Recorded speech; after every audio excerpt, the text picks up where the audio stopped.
এখান থেকে ছাত্ররা আওয়াজ উঠানো, আপনারাই আওয়াজ উঠিয়েছেন, হেফাজতেই আওয়াজ উঠিয়েছে, একসাথে জনতা ছাত্রদের যখন আওয়াজ উঠালো, এই আওয়াজের আহ্বানে এই আওয়াজ এই বক্তৃতা, এগুলোর এই বয়ান, এই আহ্বান, এগুলোর পাওয়ার এত বেশি যে ওখান থেকে তারা টাকা পয়সা তো পাঠাইছেই বিগত সরকারকে বিতরণ করার জন্য, তাদেরকে মজবুর করার জন্য নিজেরা রেমিটেন্স পাঠানোও বন্ধ করে দিচ্ছে।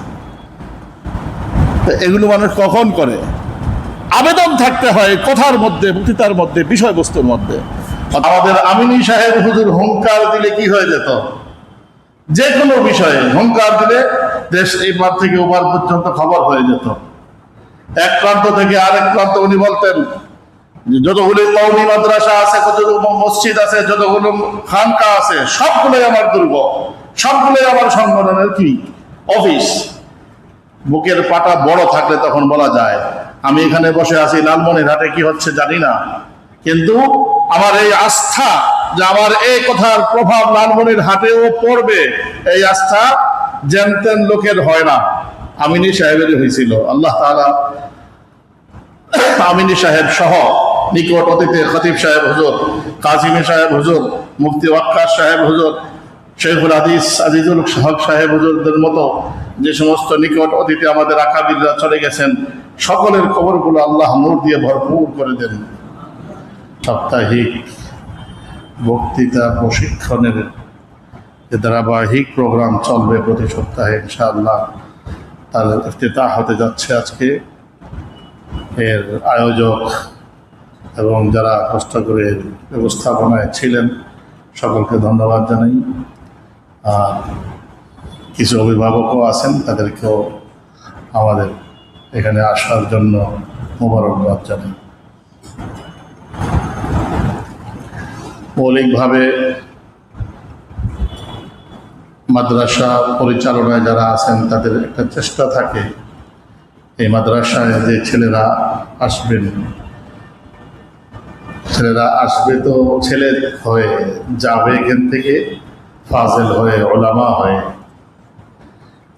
আজকের সমাজে, আজকের আমাদের, বিশেষ করে আমাদের এই দেশে এবং আমাদের সমাজে যে ধরনের আলেম ওলামা প্রয়োজন, সে অর্থে আলেম ওলামার অত্যন্ত স্বল্পতা আছে, এটা আমরা হারে হারে টের পাই।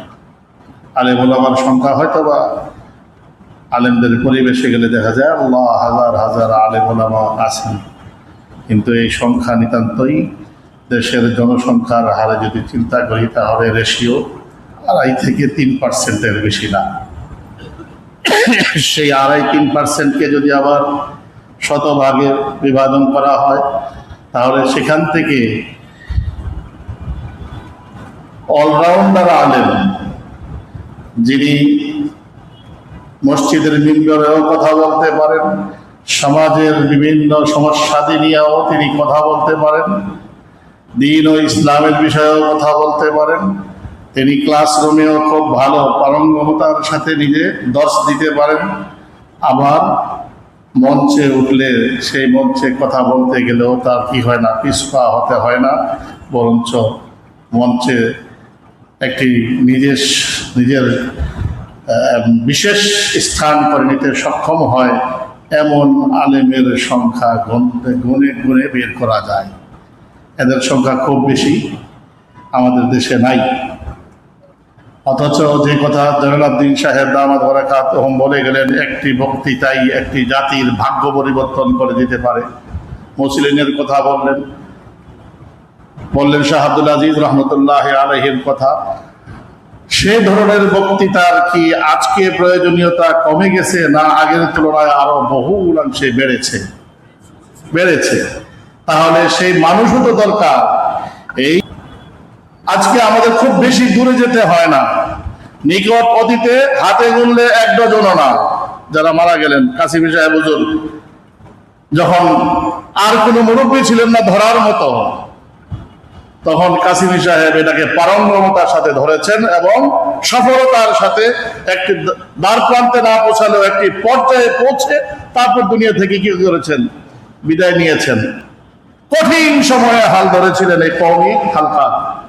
এজন্য আমার প্রিয় ছাত্র ভাইরা, কলিজার টুকরা, আমার যে প্রিয় ছাত্র ভাইরা আছে, প্রত্যেককে পণ করতে হবে আমি যত সংকটপূর্ণ সময় আসুক না কেন দ্বীনের পক্ষে অবিচল থাকবো, এবং কাসিমি সাহেবের নায়েব হিসাবে, আমিনী সাহেবের নায়েব হিসাবে, হযরত শাইখুল হাদিসের নায়েব হিসাবে, খতিব সাহেবের নায়েব হিসাবে, মুফতি ওয়াক্কাস সাহেবের নায়েব হিসাবে নিজেকে গড়ে তুলবো।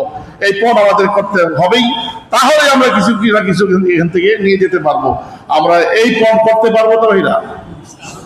যদি এটা করি তাহলে শুধু পণ করে বসে থাকলে হবে না, আর পণ করলে পণ আপনাকে বসে থাকতে দিবেও না।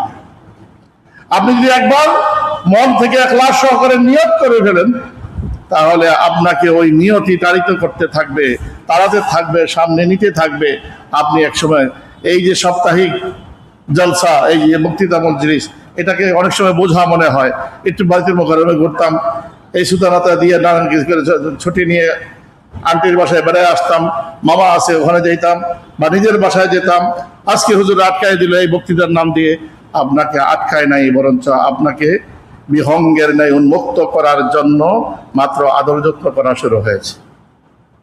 আপনি যদি এই সাপ্তাহিক প্রোগ্রামগুলোকে শুধু অ্যাটেন্ড করে যান, নিজের অজান্তেই আপনি আমিনী হয়ে গড়ে উঠবেন ইনশাআল্লাহ। নিজের অজান্তেই আপনি শাইখুল হাদিস হবেন, আপনি কাসিমি, আপনি মুফতি ওয়াক্কাস হয়ে গড়ে উঠবেন। টেরও পাবেন না কোন সময় আপনি বক্তা হয়ে গেছেন।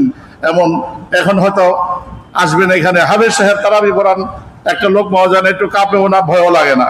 কিন্তু যে মানুষের দিকে ঘুরাই দেওয়া হয়, তখন 2 মিনিট কথা বলতে গেলেই কি পায়জামা গরম হয়ে যায়। কথা ঠিক কিনা? হাঁটু কাঁপে, এক হাঁটু আরেক হাঁটুর সাথে বাড়ি খেতে থাকে, কি বলবো সূরা ফাতিহা ভুলে যায় তখন। কিন্তু আপনি আসেন সামনে, একদিন হাঁটু কাঁপছে, 2 দিন কাঁপছে, 3 দিন কাঁপছে, এমন করতে কিন্তু কখন যে হাঁটু কাঁপা বন্ধ হয়ে গেছে আপনি টের পাবেন না। লক্ষ মানুষের সামনেও নিজেকে তখন কি হবে না, অসহায় মনে হবে না। এই গড়ার জন্যই তো এখানে এসেছেন। সুম্মা ইন্না আলাইনা বায়ানা, শব্দটা বয়ান আসছে। রাসূল করিম সাল্লাল্লাহু আলাইহি ওয়াসাল্লাম নিজের কথাকে বলিষ্ঠভাবে তুলে ধরতেন। সেখানে কি না, লা ইয়াখাফু লাওমাতা লাইম, কারো কোনো পরোয়া ছাড়া নিজের কথা বলতে পারতেন। এবং বলার সময় হাদিসে পাকে আসে, সমানে তিরমিজির riwayate আছে, ওয়া কানা ইউয়াফিকু কালামাহু আসাবিউহু ওয়া ইয়ারতাফিউ সাওতুহু ওয়া ইয়াখফাদ। রাসূল করিম সাল্লাল্লাহু আলাইহি ওয়াসাল্লাম যখন কথা বলতেন, কখনো আওয়াজ উঁচু হতো, কখনো আওয়াজ নিচু হতো। একসরে কথা বলতেন না।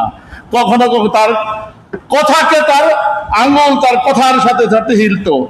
যে কথাটা বলার সময় আস্তে হিলাতে হবে সেটা আস্তে, আর যেটাকে হিলাতে কি জোরে হিলাতে হবে সে জোরেই হিলাতেন।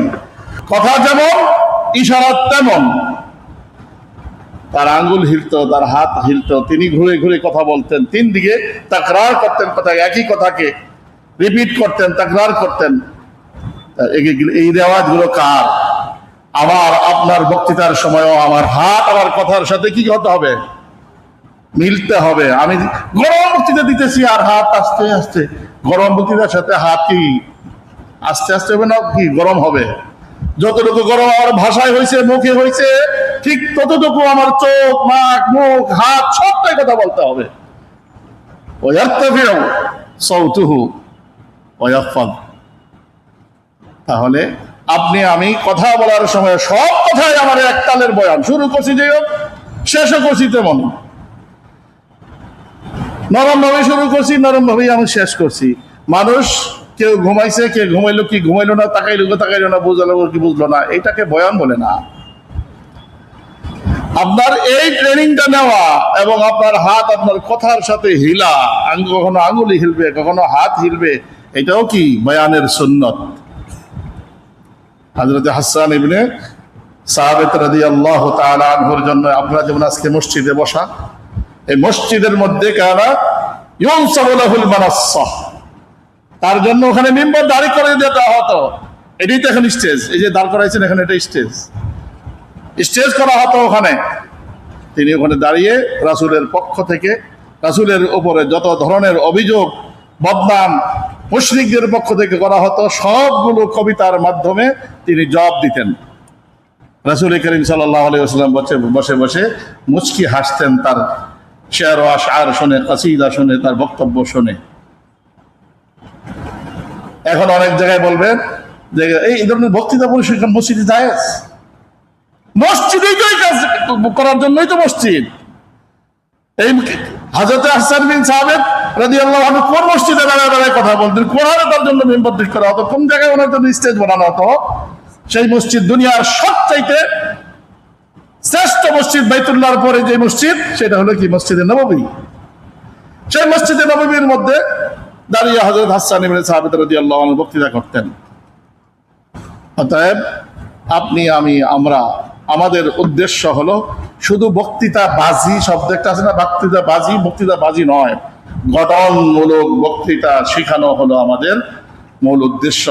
যে বক্তৃতার দ্বারা ওয়াইন্না লিল বায়ানি লা সিহরা, জাদুকরী শক্তি থাকে কি বয়ানের মধ্যে। হযরতে মুহিউদ্দিন ইবনে আল আরাবী উনি লেখেন যে একটি বয়ান, যে কথা আমাদের জয়নালউদ্দিন সাহেব বলে গেছেন, দুনিয়ার বুকে মহিলাদের কাছে সবচাইতে প্রিয় জিনিস হলো স্বর্ণ অলংকার, আর বয়ান হলো এত পাওয়ারফুল, মহিলাকে বাধ্য করে তার এই প্রিয় জিনিসটা পর্যন্ত খুলে কি দান করে দিতে। রাসূল করিম সাল্লাল্লাহু আলাইহি ওয়াসাল্লাম এমন অনেক যুদ্ধের পূর্বে রাসূল করিম সাল্লাল্লাহু আলাইহি ওয়াসাল্লাম বয়ান করেছেন। ওই বয়ান শুনে মহিলারা নিজের হাতের চুড়ি, কানের দুল এবং নিজের গলার নেকলেস গুলো খুলে খুলে দান করে দিয়েছেন। অভাব নাই। এই তো ইরানে মাত্র না করলো ওই দিন মহিলারা নিজেদের স্বর্ণ গয়না যা আছে সব খুলে একসাথে করে দিচ্ছে সরকারকে, যুদ্ধ চালিয়ে যান। মানে এটা আমাদের রেওয়াজ, এই রেওয়াজ উপর থেকে চলে এসেছে যে বক্তৃতা এত পাওয়ারফুল যে তার জীবনের যত শখ আল্লাহ যত কিছু আছে সেটাকে সে কোরবানি করতে মুহূর্ত কালো নেয় না এবং কোনো ধরনের দ্বিধাদ্বন্দ্ব করে না। নিজের অজান্তেই কি করে এগুলো খুলে তারপরে দিয়ে দেয়। কাকে? বক্তৃতা যেই ভাষায় করা হয়, যেই উদ্দেশ্যে করা হয়, ওই আদর্শের জন্য। এটা হোক ইসলামী আদর্শ, হোক অন ইসলামী আদর্শ। অনেক অন ইসলামী আদর্শ বাস্তবায়নের জন্য মহিলারা নিজের সর্বস্ব ত্যাগ করেছে, জাতি নিজেরা লুটিয়ে দিয়েছে, এই কাজও করেছে। আজকেও ইসরায়েলে তারা সর্বস্ব দান করতেছে কিসের জন্য? মুসলমানদের 12টা বাজানোর জন্য। ঠিক এমনি ভাই মুসলমানরাও সেটা করতেছে। এই ফিলিস্তিনের জন্য এই যাবৎ অনেক দান সৎকা এবং নিজেদের পবিত্র মাল এগুলো দান করেছে সৌদির দুবাইয়ের মহিলারা। এ পর্যন্ত অনেক দান করেছে, তাদের জন্য স্থায়ীভাবে প্রতিষ্ঠান করেছে এই দান যেভাবে উঠানো হবে সেগুলো, এবং উঠতেছে। মুসলমানদের মধ্যে রেওয়াজ আছে। এই জন্য বললাম যে আপনার আমার বক্তৃতাটা কিভাবে ওই পর্যায়ে পৌঁছবে, যে পর্যায়ে গেলে আপনার বক্তৃতা শুনে ওটার উপরে হাদিসের যে কথা, যে ইন্না লিল বায়ানি লা সিহরা, জাদু করি এক পাওয়ার দেওয়া আছে কিসের মধ্যে? বক্তৃতার মধ্যে। বিষয় যদি ঠিক মতো হয়, মন মতো হয়, ভাষা যদি সঙ্গ দেয়, আর ওই বিষয়ের আদ্যপান্ত যদি জানা থাকে, সাহসের কোনো দুর্বলতা যদি না থাকে, জবান যদি, ভাগ্য যদি আপনাকে সঙ্গ দেয়, আপনার কি শুধু দেশ কেন, দেশের থেকে পার হয়ে বিদেশে মানুষ পর্যন্ত পাগল হয়ে যায় সেই আহ্বানে। এমনটা হয় না? এখান থেকে ছাত্ররা আওয়াজ উঠানো, আপনারাই আওয়াজ উঠিয়েছেন, হেফাজতেই আওয়াজ উঠিয়েছে, একসাথে জনতা ছাত্রদের আওয়াজ উঠানো। এই আওয়াজের আহ্বানে, এই আওয়াজ, এই বক্তৃতা, এগুলোর এই বয়ান, এই আহ্বান, এগুলোর পাওয়ার এত বেশি যে ওখান থেকে তারা টাকা পয়সা তো পাঠাইছেই বিগত সরকারকে বিতরণ করার জন্য, তাদেরকে মজবুর করার জন্য নিজেরা রেমিটেন্স পাঠানোও বন্ধ করে দিচ্ছে। এগুলো মানুষ কখন করে? আবেদন থাকতে হয় কথার মধ্যে, বক্তৃতার মধ্যে, বিষয়বস্তুর মধ্যে। অতএব আপনাকে আমাকেও এখন থেকে যারা শুরু করতে যাচ্ছি, ইনশাআল্লাহ ছাত্র ভাইরা যদি নিজের বিষয় যেটা দেওয়া হয় ওই বিষয়টা সম্পর্কে প্রয়োজনীয় আসাতেজায়ে কেরামের সহযোগিতা নিয়ে কোরআন, হাদিস, ইতিহাস এবং সমসাময়িক অবস্থাদি সব সামনে নিয়ে যদি আপনি আপনার মতো করে সাজিয়ে ওস্তাদকে দেখে একবার না 10 বার রটেন, 10 বার না 20 বার রটেন, তারপর মুখস্থ করতে হয় মুখস্থ করেন, প্রথম মুখস্থ করে এসেই বলেন ভুলে গেছেন একদিন, অসুবিধা নেই, মাঝপথে কি রণে ভঙ্গ দিয়ে বসে গেছেন, এটাই আপনার যাত্রা শুরু হয়েছে। আগামীতে আসবেন আরও একটু বেশি বলতে পারবেন, তৃতীয় দিন দেখবেন পুরাটাই যা লেখছিলেন যা ইয়াদ করছেন সবটাই বলতে পারছেন। এরপরে আর কিছু তাকাতে হবে না আপনাকে ওই জায়গায় পৌঁছানোর জন্য জামিয়ার এই প্রচেষ্টা, এই অনুষ্ঠান, এই প্রোগ্রাম হাতে নেওয়া। আমি দোয়া করি ছাত্র ভাইরা ওস্তাদদের নিগরানিতে নিজেদের অঙ্গভঙ্গিও যেন ঠিক থাকে, শুধু আর ভাষার প্রয়োগও যেন ঠিক থাকে, এগুলো লক্ষ্য রেখে তারপরে আমি যদি মনে করি যে এই মুহূর্তে আমি পল্টন ময়দানে দাঁড়িয়ে আছি, তাহলে মসজিদের এহতেরাম হয়তোবা সেইভাবে থাকবে না। এজন্য আপনাকে স্থান কাল পাত্র বেঁধে শব্দ প্রয়োগও শিখতে হবে, শব্দ চয়নও শিখতে হবে। এই যে কাজগুলো এগুলো শুধু তামরিনের ব্যাপার, অনুশীলনের ব্যাপার। এটাকে এত বড় ভারী মনে করলে কি কাজ হবে না। এটা কোনো দরিয়া না যেটা পার দিতে হবে, সাগর না মহাসাগর না, এটা একদম নর্মাল কাজ। এই নর্মাল কাজটার মধ্যেই আপনার অধ্যাবসায় দরকার, শুধু আপনি কন্টিনিউসলি এই কাজটা করে যান, উস্তাদ যেভাবে করতে বলতেছে ওইভাবে করে যান, নিজের অজান্তেই নিজে ভালো বয়ানি হয়ে যাবেন, নিজে বড় আলেম হবেন।